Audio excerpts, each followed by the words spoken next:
ഇത് മറ്റേ ഡ്രോണില്ല, എൻ്റെ തകർന്നു പോയ ഡ്രോൺ ഞാൻ കണ്ടൻറ് ഇൻഷുറൻസിൽ ക്ലെയിം ചെയ്തായിരുന്നു. അപ്പോൾ അവരത് ഞാനിത് അവിടെ കൊണ്ടുപോയി കൊടുത്തു. ഇവർക്കൊരു ഓഫീസുണ്ട് ഓക്ലൻഡിൽ. അപ്പോൾ അവിടെ കൊണ്ടുപോയി കൊടുത്തിട്ട് അവരത് ഓസ്ട്രേലിയക്ക് വിട്ടു അസസ്മെൻറ്റിന് വേണ്ടിയിട്ട്. അവസാനം അവർ പറഞ്ഞു അത് റിപ്പയർ ചെയ്യാൻ പറ്റില്ല എന്ന്. അതിന് പകരം അവരൊരു ബ്രാൻഡ് ന്യൂ ഡ്രോണാട്ടോ എനിക്ക് അയച്ചു തന്നേക്കണേ. അപ്പോൾ അവർ എനിക്ക് ഇമെയിലായിട്ട് കമ്മ്യൂണിക്കേറ്റ് ചെയ്തത് കണ്ടോ, ബ്രാൻഡ് ന്യൂ പുളിയായില്ലേ.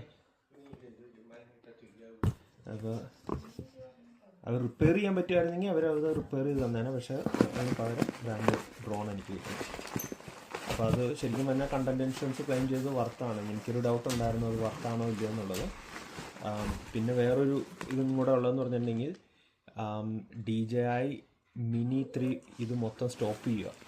അപ്പോൾ ഈ ഡ്രോൺസ് ഇനി കിട്ടാൻ പോണില്ല അങ്ങനെയാട്ടോ ഞാൻ കേൾക്കണം. എൻ്റെ നോളജ് കറക്റ്റാണെന്ന് എനിക്കറിയില്ല.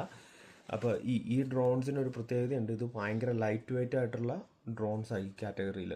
അപ്പോൾ ഇത് ഇച്ചിരൂടെ ലീഗലി നമുക്ക് പറത്താൻ പറ്റുന്ന ഡ്രോണാണ് DJIയുടെ ഈ മിനി ഡ്രോൺസ്. പക്ഷേ ഇതവർ സ്റ്റോപ്പ് ചെയ്യുകയാണെങ്കിൽ കൂടുതൽ റെസ്ട്രിക്ഷൻസ് ഉണ്ടാവും. കാരണം ബാക്കി ഡ്രോൺസൊക്കെ വെയിറ്റ് കൂടുതലുള്ള കാറ്റഗറിയിൽ വരുന്ന. അപ്പോൾ ഇങ്ങനത്തെ ഡ്രോൺസിന് ചിലപ്പോൾ ഡിമാൻഡ് വരാനുള്ള ഒരു പോസിബിലിറ്റി ഉണ്ട്. പിന്നെ വേറൊരു സൈഡ് ഇതിനുള്ള സപ്പോർട്ടും അവർ നിർത്തുവാണ്. അപ്പോൾ സപ്പോർട്ട് കിട്ടത്തില്ല ഇനി.